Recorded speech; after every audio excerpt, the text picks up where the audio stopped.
Hey guys, a few days ago I was approached by a young bass trombonist who wanted me to give him some advice on how to increase his range. Now, the simple, stupid answer and rather unhelpful answer to that is practice. Well, there's lots of stuff to practice, but I wanted to create this video to give just a couple of really basic hints that can help you become more familiar with the upper and lower extremes of a trombonist's range. Range, unlike flexibility, is talking about the upper and lower extents of the pitches that you are able to obtain with your instrument. We're not talking about flexibility, which is the ability to quickly and accurately go between different pitches. We're talking about increasing the upper limits and the lower limits of your range. So for most trombonists and for a number of brass instrument players, this will be 4-5 octaves if they're at an intermediate to professional level. But don't be concerned if your range is less, because to be honest, you're not going to be called to use all possible pitches inside your range. I've never played a tenor trombone part that needs a pedal F, and I've never played a bass trombone part that needs a super B flat or anything silly like that. But it is useful to have those notes as part of your range, because increasing the extremes of your range also helps to increase the middle parts as well, and certainly when it comes to some flexibility exercises. So firstly, let's just take a quick second to talk about kit. This is a bass trombone. It has a large bore, it has a large bell, it is designed to play low notes comfortably. If I was to play a trombone part that had a lot of high notes, this is not the instrument that I would choose. Conversely, if I was to play a bass trombone part, I wouldn't pick out a pea shooter tenor trombone to do that with. Secondly, mouthpieces. This is a Denniswick 0AL. This mouthpiece is about the largest bass trombone mouthpiece that I think you can get while still being called a bass trombone mouthpiece. You can get tuba mouthpieces that are bigger that may fit, but this is the largest bass trombone mouthpiece that I've come across. It is incredibly deep, and when using this, it strengthens your low, middle to low, and very low ranges at the cost of your high range. If you're playing on one of these, you're not going to be able to hit high notes comfortably, and if you do hit them, they're not going to sound as good. My general day-to-day mouthpiece is one of these. This is a Denniswick 2AL. Couple of sizes smaller. It has a reason. It works for me. It's the mouthpiece that works for me. The big issues with mouthpieces, though, is that they're generally an investment. And unless you've got a whole selection to choose from, it's hard to find out which is going to be best for you before, in this case, spending $60 secondhand, or in this case, spending $150 brand new. These were both gambles for me, and I found out that this worked for certain types of music, and this seems to work well for everything else.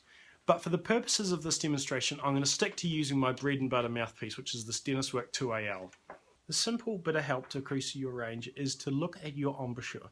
Look at the way the mouthpiece is placed against your face, and have a bit of a play around. See whether different results, different mouthpiece placements give you different outcomes. For instance, if I'm just playing average repertoire, this is where I would put my mouthpiece.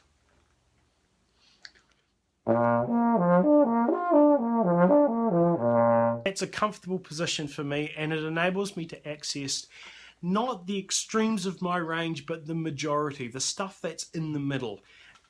If, however, I'm playing extended notes down low, then the placement of my mouthpiece will generally change from a normal place to something a bit different. And that small difference in mouthpiece placement enables me to access the extreme depths of my range. If we talk about extending the tops of our range, then I move the mouthpiece in a different direction.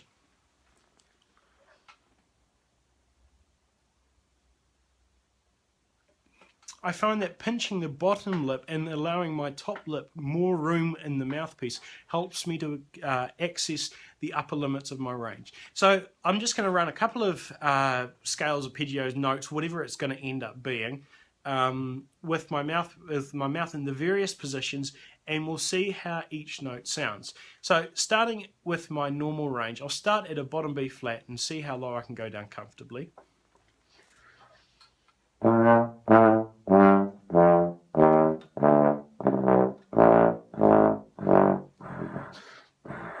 So I can't really go too much into the pedal region without changing my embouchure. And if I go up,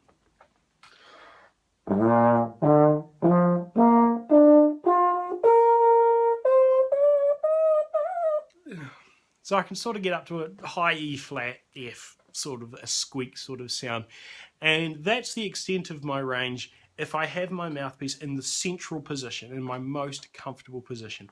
It's where I have my mouth to get the majority of my range, and if I practiced more I could extend both lower and higher. But this video is about some quick tips to help you unlock those ranges, or at least what works for me to unlock those ranges, in order to give you some more tools to practice with. Now I'll repeat the exercise, this time going downwards, but with one key difference. I'll allow the mouthpiece placement on my face to move in accordance with what I have found works for me.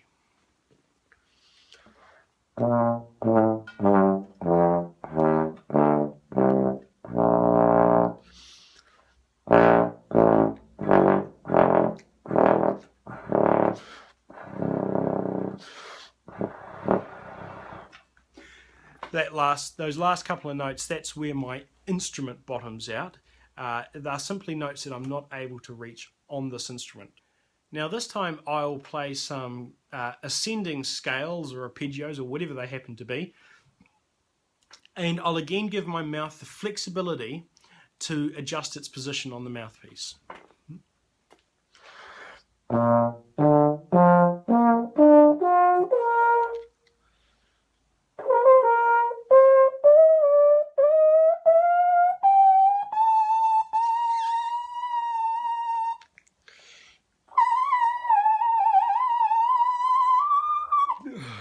And they sort of stop being notes.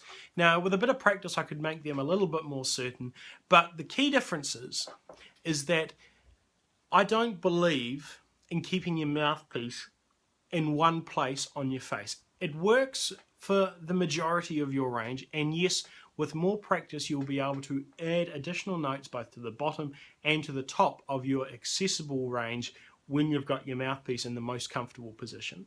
To access lower notes and higher notes is to move your mouthpiece around. Now using these techniques has enabled me to develop those higher notes, or at least it enabled me to develop those higher notes previously when I played this in bands regularly, which I don't. And I'm hoping that by creating this video then they might give you guys, and particularly the guy that asked me to talk about this, some key pointers that might be able to help you to include some higher notes and lower notes into your regular practice routines. Thanks for watching.